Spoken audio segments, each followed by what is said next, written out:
Good morning, YouTube. It's 5:37 a.m. A little slow getting out the warehouse. Mostly I was just checking some stuff on my phone in the parking lot. New Year's Day when I came in, it's the 2nd of January right now, 2023. It almost doesn't even sound like a real year to me, but I don't know. I guess that's what happens when you get old. Not a lot of people in the warehouse. No shock there. My understanding is a lot of people using their vacation time right now, and I'm sure some people are just taking advantage of their PTO, PTO, but also UPT, their unpaid time, if they've got a substantial amount racked up. New Year's Day is one of those holiday paydays for Amazon, so on top of what I work today, which is a little over 10 hours.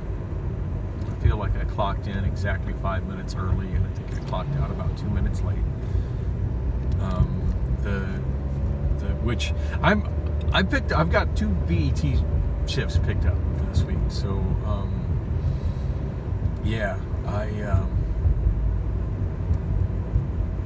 I'm gonna be having to really watch it on Saturday night to make sure I don't spill into 60 hours. Or maybe it's Friday. I'm not really sure where that cutoff is. I've never managed to schedule myself beyond 50 hours. So, I always had my Thursdays at Bullocks, and then I would spend the majority of Friday at Bullocks as well. So, if I picked up overtime, it was never more than 5 or 10 hours. It was the first time I've ever got myself in for 20 hours. So it's and I don't know if I've ever mentioned this, and it's probably boring as hell to most people, but yeah, Amazon has a policy you're not supposed to overrun 60 hours.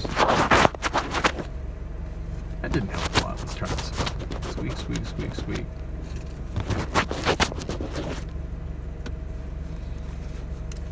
I wiped it good with a cloth type paper. For some reason I'm still getting some glare. Anyway, they have a policy you're not supposed to exceed 60 hours. I'm not sure what the penalty is for that, but as much as people talk about it, it's obviously something I need to make an effort not to do.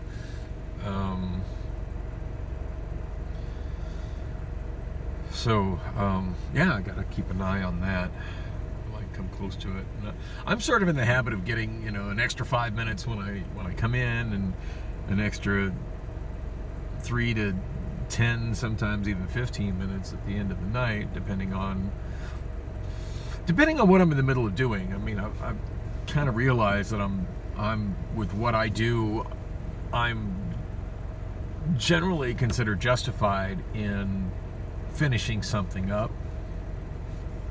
whether that's securing a truck or whether that's getting everything that was pulled into a corral loading zone into a trailer, so I'm not leaving a mess. And occasionally something will happen right at the end of the night where there's a discrepancy, and it seems to be, from what I've seen, management seems to prefer that I take care of it and make sure that I leave everything error-free for the next shift, even if that means staying 10 minutes past the end of the shift on the clock. Anyway, this week I need to not do that, so or at least kind of keep an eye on that. Not a lot of people here tonight. I'm kind of disappointed. My my direct manager, not to be confused with the person that I'm directly working under, as that would be the process assistant, but as far as like the area manager, his team I'm on, which has been Dustin for quite a while, is on vacation all week. I was really looking forward to seeing him tonight. Wanted to show him that label I've been hanging on to, where it says hip by instead of ship by, and kind of get that to kind of trickle down to the guys that label the cases, so we don't end up with a whole bunch of unscannable cases that the drivers are trying to load. But yeah, I figured I'd hold off on that until Dustin comes in. But the main thing that I was kind of disappointed Dustin wasn't there for is I've got my ASC application ready to go. And for some reason I was thinking, I was initially thinking that needed to go directly to safety. But after looking at it, and I guess I talked to Brian about it, the main safety guy. The one that that I initially had the dispute with when I first started about how I was stacking pallets, and then he went to day shift for quite a while and just sort of recently came back to nights. Him and I've got a really good rapport, which almost had an awkward situation with him tonight. I had my I was in the last on the south side, the very last loading zone.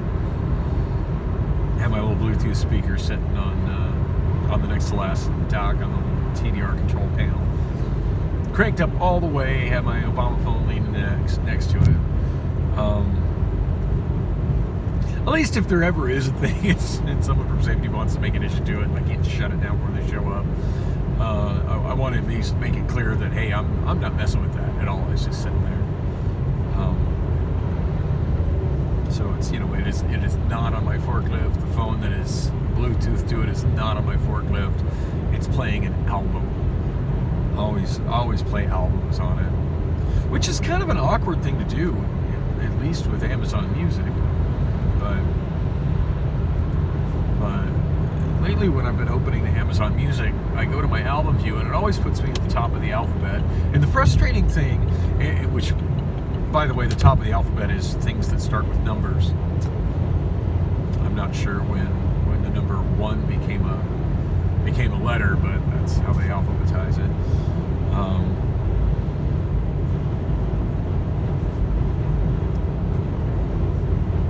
It always starts there. It doesn't ever reopen like where I left off, which is kind of frustrating. But for me, the most frustrating thing about Amazon Music when I'm browsing my own library in album view is it shows every album that I have a song off of. So if I only downloaded like a single song, it'll show that album in album view, even though I don't have that album. I've just got one song off of it. And as far as I know, there's no way to make album view just show albums that I have in their entirety, which to me is hella frustrating.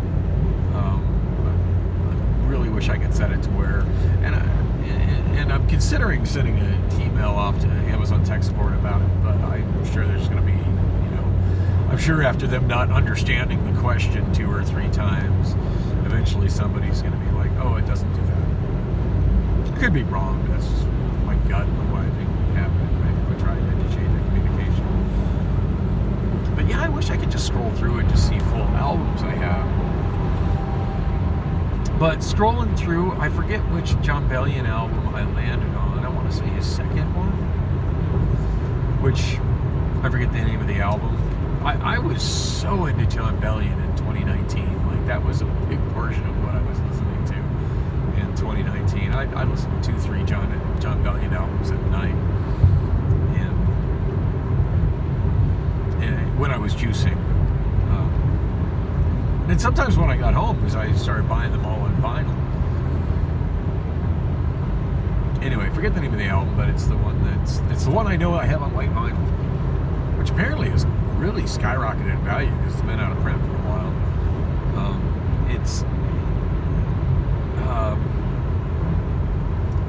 It's the one where the first song is "Money Right,"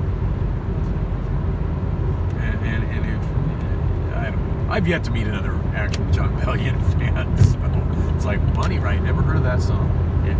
Jon Bellion really doesn't have any hit songs. He's got a couple really minor hits, and one of them isn't even his own song. It's him doing vocals on somebody else's song.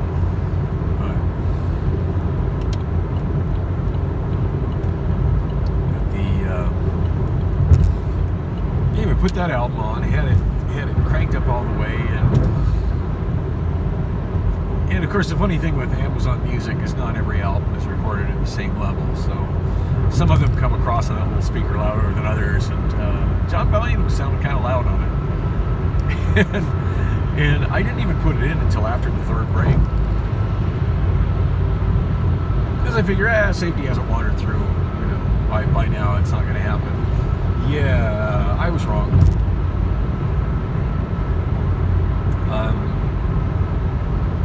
I think what I was trying to do, I think I was setting myself up. I had one pallet receipt that was going into one door, and then the last door, which I had just opened up, because I'm doing TDR, so I'm handling all my own doors as well as some of the other people's doors.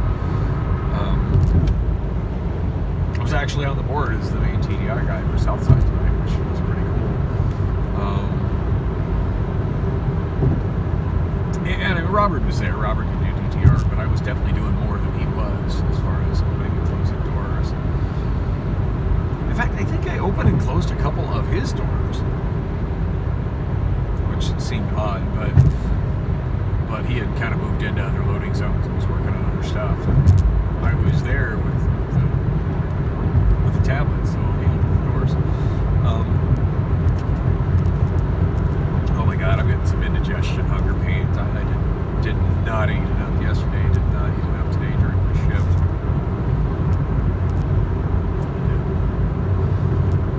Oh man, and I'm running so early. I don't think I'm going to be.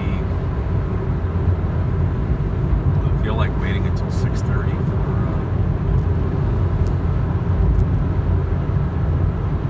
Waiting until 6:30 for salad to go to.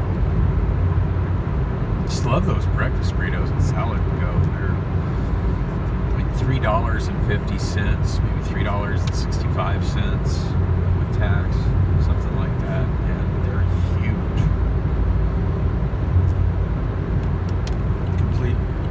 Unlike some of the other breakfast options I've grabbed, those completely fill me up.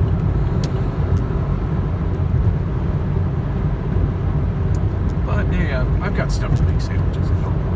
I'll just eat when I get home. Anyway, sorry, having trouble concentrating when I'm feeling acid reflux pains happening. Dang it, I can't believe how quickly I made it across town. It's gonna suck when everybody gets off their vacations and get back to a normal work week, which probably might happen sometime during this week, but it hasn't happened yet. Yeah, I'm loving this whole going to work and back with no traffic on the freeways. Anyway, I'm setting that stuff up, and at one point I walked away from all that stuff because I noticed in the next loading zone I was working on, the first door over, that a truck had shown up. It's kind of funny on the south side. I had asked about getting a radio, and Alex seemed bothered by the whole concept of it, which is funny because in the TDR class I was told that if you're doing TDR you always have to carry a radio. But apparently when Alex is in charge of the south side dock, she'd rather it not. So it's like, well, I'm right there. I understand it's policy no abandoning the door, and I did have a couple of times where there was an issue with the door and I needed to talk to her, and basically I just completely exited out of the TDR process, just shut the door and made sure it was just as if I had not messed with it at all, closed out the app. I think I did that twice tonight. So on that note, I was kind of glad Brian showed up because he didn't know Brian from Safety. I don't think he knew that I had been TDR trained. It's the first time I've really talked to him since it happened. But super awkward. Like, I think I'm coming over from that other door, and I look over and I see Brian coming up the pit lane from Fluid, which means he's likely in earshot of my speaker, just because it was so quieter than normal because there were so few people working tonight. And I just kind of frantically run up to it, and I'm pushing, and it doesn't have like a power button that I can just switch off. Like the thing's all computerized. So it probably would have been more effective if I'd have just hit pause on my phone and not tried to mess with the speaker. But instead, I'm holding. It's a button on the underside of the little speaker, and to shut it off, you got to press it and you got to hold it for a while. And I'm sitting there holding it as it's just cranking out John Bellion at full volume. And I'm looking over. I'm sure I look suspicious as fuck. I'm looking over at Brian, kind of watching him approach, thinking to myself, yeah, he's got to totally hear this. He's got to totally see me standing here holding the speaker.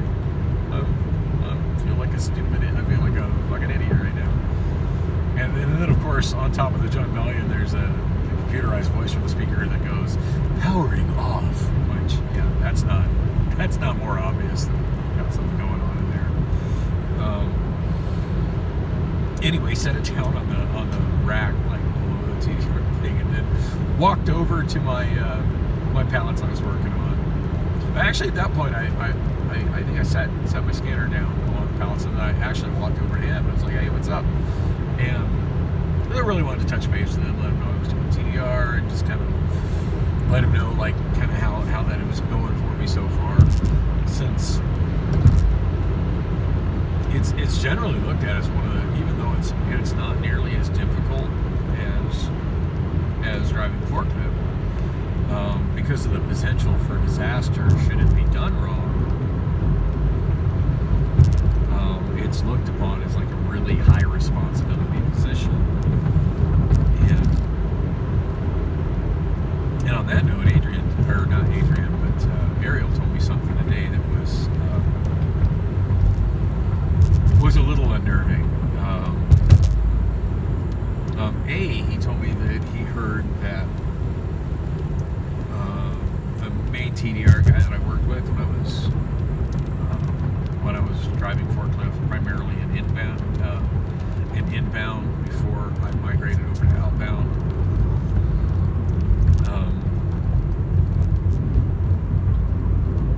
Who was like a really helpful person. Like when I started there, I really didn't know like the workflow as far as like what I was supposed. Like I knew how to unload the trucks, but I just didn't know like where I was supposed to be at any given time. And he, his name's Alejandro. He helped me a lot with that. This was like super helpful for me when I started driving the forklift, and when I was mostly loading wood pallets with the forklift.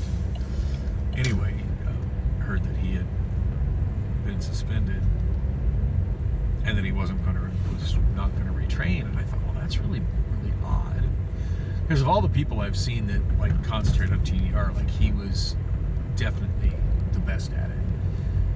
And so to me, my mind is blown. I can't imagine what he could have done to get suspended. But from my understanding, like there is just like zero. Like I've been frustrated at the level of I don't know. I'm kind of a no harm, no foul kind of guy. Like if you do something wrong, but it doesn't harm anyone or anything, like move on. But yeah, after my second suspension with the forklift thing, it was pretty, like, I thought that was really ridiculous. And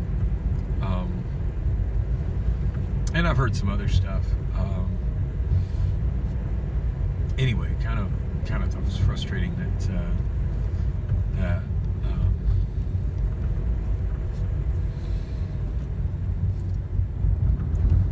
just hearing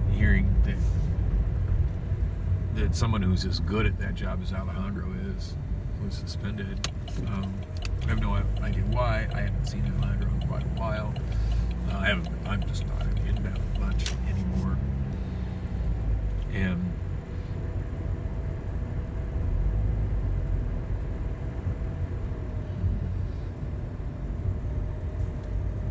wow, Bucky is still parked down here.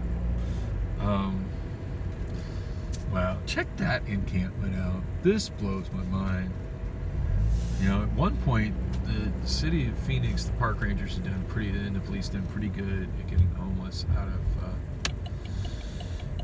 Pierce Park. You know, I'm almost wondering if it has to do with the.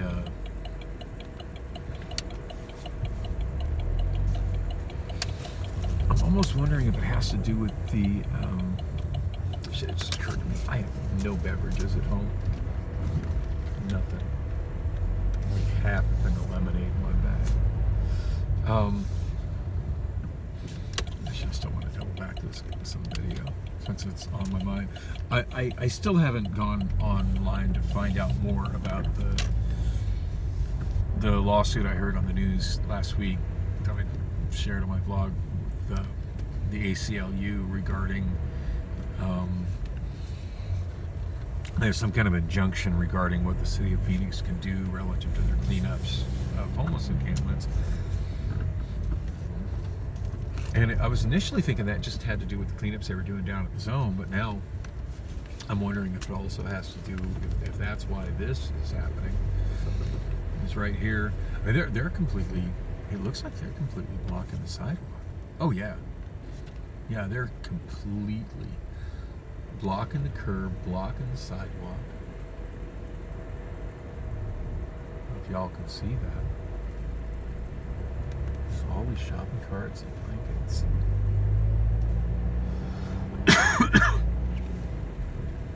It seems absolutely nuts to me that that's being tolerated.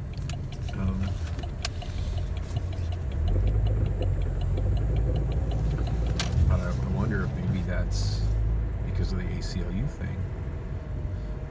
Well, you'd think with them blocking the sidewalk and blocking part of the street that would be a problem, you know, bigger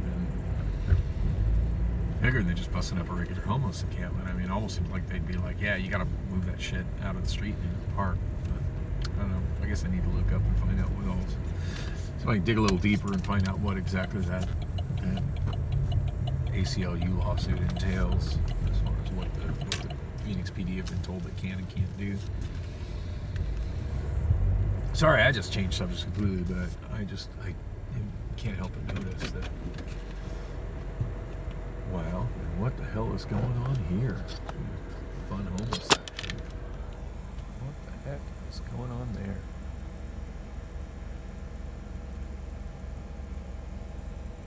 There's a vehicle there with lights on.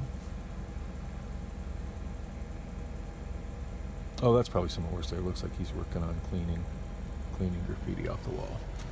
Okay, that's a good thing. I'll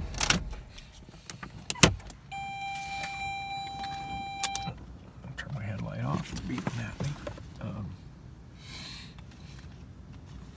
Anyway, back to Alejandro and TDR at Amazon. It's shocked that he could have possibly done anything that would have resulted in him getting suspended, but I haven't seen it when I've been down there. It's been other people doing it, so.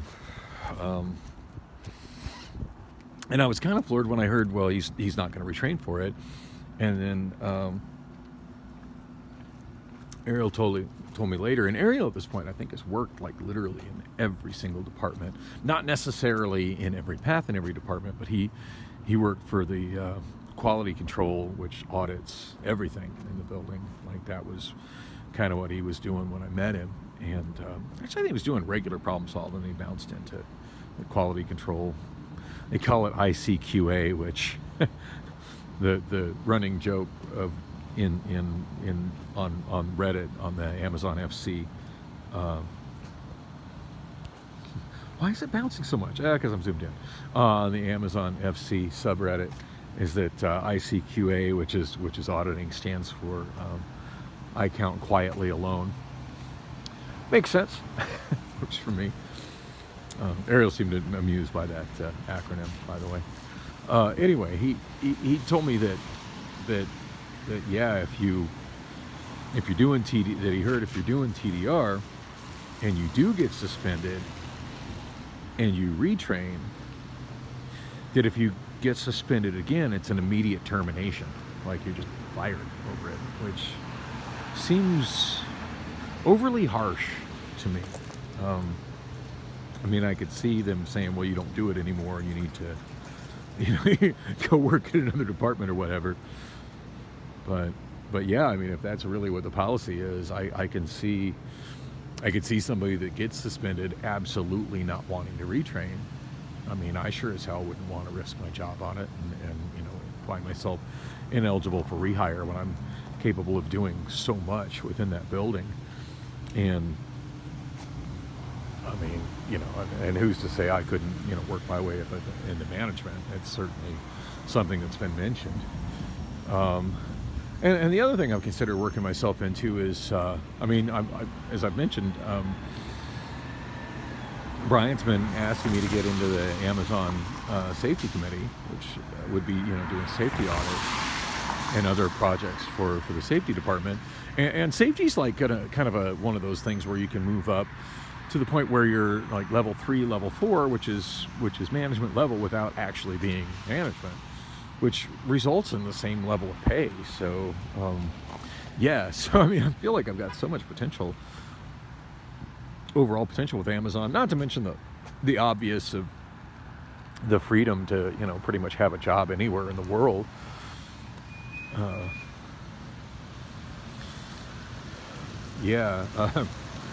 Sure be screwed up if I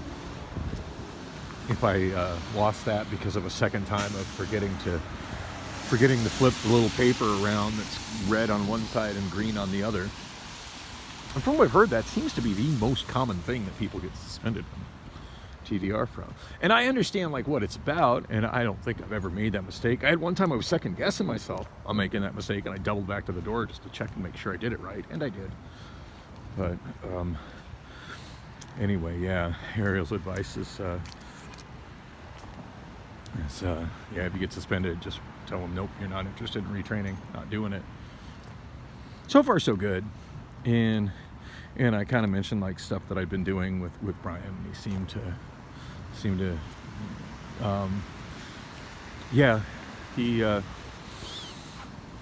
it was a pretty good conversation with him, but it was so funny how, like, as he was approaching, I was doing my mad dash to shut off my Bluetooth speaker. But anyway, that's pretty much all there really is to say about what I did at work tonight. It was a slow night, not a lot of people there. A little disappointed my manager wasn't there because my application for ASC needs to get turned into him. But I got a feeling like this week there's just such a shoestring crew working that it wouldn't be going anywhere anyway. So all right, we got more action going on in front of the QT on times.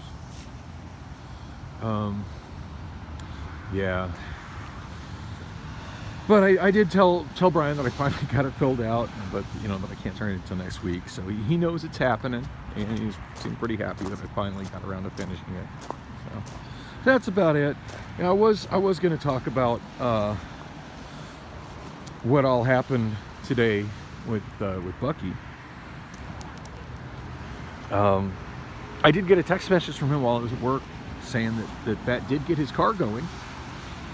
So I was really worried from stuff that he was telling me that like he was thinking it was like basically I took him to get his battery charged at AutoZone, because AutoZone will always charge your battery and then test it free of charge, because they know most people, if their battery test's not good, are going to end up buying a new battery there. So it's kind of a courtesy thing that AutoZone does.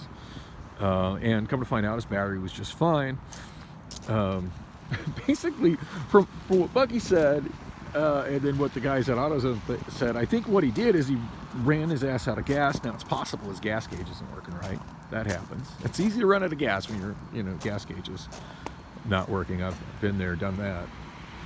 And on vehicles I've had that where my gas gauge doesn't work, I got really good at just topping it off every couple of days and being real cognizant of how many miles I've driven. It's like, yeah, it's got to be getting low by now. Top it off. And but I guess the worst thing he did is he just kept cranking on it and cranking on it and cranking on it. It's like, I don't know, it won't start. I'm like, yeah, well, you're not helping your situation by cranking on it and cranking on it and cranking on it until you kill your battery.